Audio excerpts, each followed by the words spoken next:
વડીલોની ધ્યાનમાં રાખવા જેવી 31 મહત્વની બાબતો। 1. સંતરા ખાવાથી ચહેરા પરના ધબ્બા અને ચહેરો ખીલેલો રહે છે।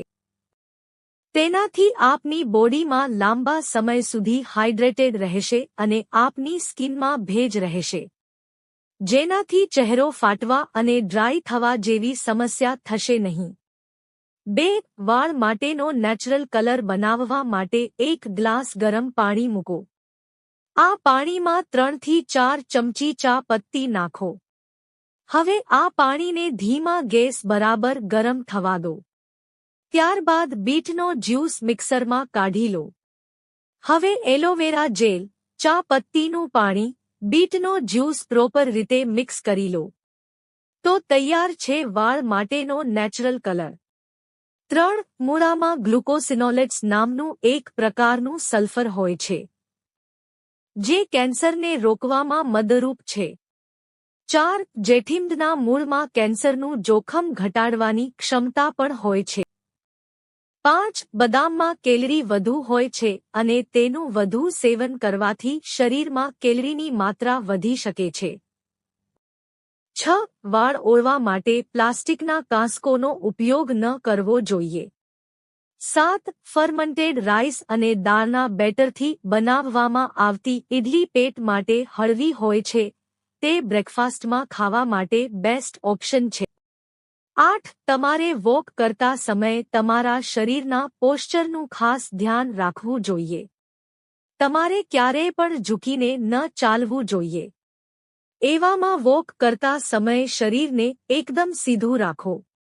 શરીરને સીધું રાખવાથી દુખાવા જેવી સમસ્યાથી દૂર રહી શકાય છે।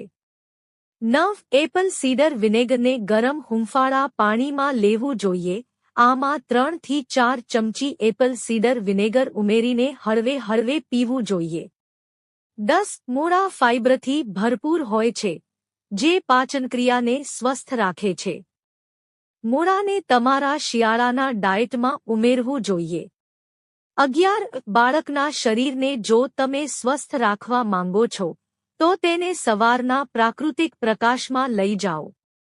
12. જો તમારા ચહેરા પર ખૂબ ડાઘ પડી ગયા હોય તો તેના નિવારણ માટે પણ કેસર ખૂબ ઉપયોગી છે, કારણ કે તેમ એન્ટીઓક્સિડન્ટ અને એન્ટી ઇન્ફ્લામેટરી ગુણો જોવા મળે છે। 13. ડાયાબિટીઝમાં પણ આપ શેકેલા ચણા ખાઈ શકો છો। તે બ્લડ શુગર લેવલને કંટ્રોલ કરે છે, સાથે જ રોગ પ્રતિકારક શક્તિ મજબૂત કરવા માટે તેનું સેવન કરી શકાય છે। 14. હાડકાની નબળાઈ દૂર કરવા માટે દૂધમાં પલાળીને કાજુનું સેવન વધારે ફાયદાકારક માનવામાં આવે છે। કાજુમાં રહેલા વિટામિન કે, B6 હાડકાં અને સાંધાના દુખાવામાં રાહત પહોંચાડે છે। 15. કાળું જીરું બાળકના શારીરિક અને માનસિક વિકાસમાં ખૂબ જ ફાયદાકારક છે। 16. શરદી અને ઉધરસમાં રાહત મેળવવા માટે 1 ચમચી કાળા જીરાના તેલમાં 1 ચમચી મધ અથવા 1 કપ લાલ ચામાં અડધી ચમચી કાળા જીરુંનું તેલ ભેળવીને દિવસમાં 3 વખત સેવન કરો। 17. વધુ પડતું મીઠું ખાવાથી હાઈ બ્લડ પ્રેશર, હૃદય રોગ, સ્ટ્રોક, કિડનીની સમસ્યા, સોજો, માથાનો દુખાવો અને ડિહાઇડ્રેશન થઈ શકે છે। 18. ગુલાબી હોઠો માટે તમે એલોવેરા જેલનો ઉપયોગ કરી શકો છો। તેમાં એન્ટી ઇન્ફ્લેમેટરી ગુણ હોય છે, જે હોઠોને ગુલાબી બનાવે છે। 19. હળદરમાં એન્ટીઓક્સિડન્ટ્સ ગુણ હોય છે, જે શરીરમાં રહેલા ખરાબ કોલેસ્ટ્રોલને ઓછું કરે છે।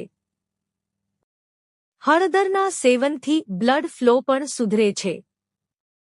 20. કેળ અને પાલક જેવા પાંદડાવાળા શાકભાજીમાં ઘણા વિટામિન્સ અને એન્ટીઓક્સિડન્ટ્સ ગુણ રહેલા હોય છે, જે હાર્ટમાં થતી બ્લોકેજની સમસ્યાથી બચાવે છે।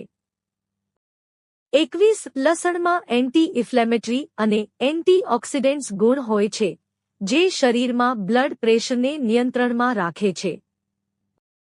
22. મીઠાના લીમડામાં વિટામિન એ હોય છે, જે આંખોની રોશની માટે ફાયદાકારક હોય છે। આંખોની રોશનીને તેજ બનાવવા મીઠા લીમડાનું સેવન ખાલી પેટ કરો। 23 વાળ માટે મેથીના દાણાનો અનેક રીતે ઉપયોગ કરી શકાય છે, પરંતુ જો તેનો નીગેલા બીજ સાથે મિક્સ કરી વાળમાં લગાવવામાં આવે તો ડબલ ફાયદા મળે છે. 24 મગફળી અને ગોળના સેવનથી શરીરને ફાઇબર મળે છે, જેથી તેના સેવનથી પેટ સાફ તો રહે જ છે, પરંતુ તે ઉપરાંત શરીરનું વજન પણ ઓછું થાય છે. 25 ગોળ એ જરૂરી વિટામિન્સ અને મિનરલ્સનો સ્ત્રોત છે જે આપણા શરીરને પોષક તત્વો પૂરું પાડવામાં મદદ કરે છે.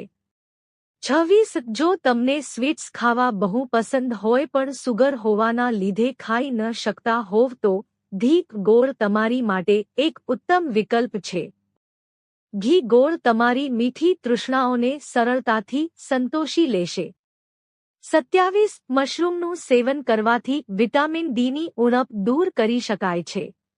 મશરૂમમાં વિટામિન ડી ભરપૂર માત્રામાં હોય છે. 28 ઠંડીમાં શરીરમાં વિટામિન ડીની ઉણપ પૂરી કરવા માટે તમે ડાયટમાં પાલકને સામેલ કરો. પાલકનું સેવન કરવાથી શરીરને ભરપૂર માત્રામાં વિટામિન ડી મળે છે. 29 જો તમે શરીરને સ્વસ્થ રાખવા માંગો છો તો જંક ફૂડનું સેવન કરવાનું આજથી જ બંધ કરો. જંક ફૂડ શરીરને ધીરે ધીરે નુકસાન પહોંચાડે છે. 30 જો પૂરતા પ્રમાણમાં ઊંઘ ન લેવામાં આવે તો તેની ખરાબ અસર શરીરના સ્વાસ્થ્ય પર પડે છે. આથી રોજ તમારે પૂરતા પ્રમાણમાં ઊંઘ લેવી જોઈએ. 31 દિવસની શરૂઆત સવારે ચા અને કોફીના બદલે તમે જીરાનું પાણી, ધાણાનું પાણી અને અજવાઈન અને આદુ એલચીની ચા સવારે ખાલી પેટ પી શકો છો. તેનાથી સ્વાસ્થ્યને ફાયદો થશે. 32 કાનમાં દુખાવો થવો, ઓછું સાંભળવું, કાનમાંથી મેલ નીકળવો વગેરે કાનની સમસ્યાઓમાં ગૌમૂત્રના 1-2 ટીપા નાખવાથી મટી જાય છે.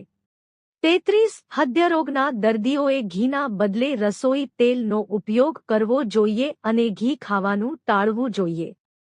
34 જો તમારા શરીરમાં એનેમિયા છે તો દરરોજ ગોળ સાથે જીરુંનું પાણી પીવો, તેનાથી તમારી એનેમિયા દૂર થઈ જશે. 35 જો તમે તમારા દાંતના પીળાશથી પરેશાન છો તો મોળાના ટુકડા પર લીંબુનો રસ લગાવો અને તેને દાંત પર ઘસો, તેનાથી દાંતની પીળાશ જલ્દી દૂર થઈ જશે.